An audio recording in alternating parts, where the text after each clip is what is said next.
राज्यातल्या खरीप पेरण्या आता रखडलेल्या आहेत। 25 जून पर्यंत सरासरीच्या 39% पेरण्या या पूर्ण झालेल्या आहेत। लातूर विभागामध्ये सर्वाधिक पेरण्या झालेल्या आहेत। विदर्भ आणि मराठवाड्यामध्ये सर्वात कमी पेरण्या झालेल्या आहेत। राज्यभरात मोसमी पाऊस सक्रिय झालेला असला तरी पावसाच्या वितरणामध्ये असमानता आहे।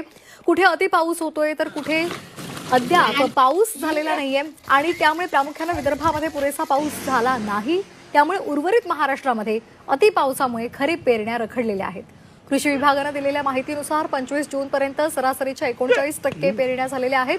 लातूर विभागात लातूर, धाराशिव, नांदेड, परभणी आणि हिंगोलीमध्ये 58% पेरण्या झालेल्या आहेत। पुणे विभागातील अहिल्यानगर, पुणे आणि सोलापुरात 51% इतक्या पेरण्या झाल्या तर अमरावती विभागातल्या पश्चिम विदर्भात बुलढाणा, अकोला, वाशिम, अमरावती आणि यवतमाळमध्ये 42% पेरण्या पूर्ण झाल्या आहेत।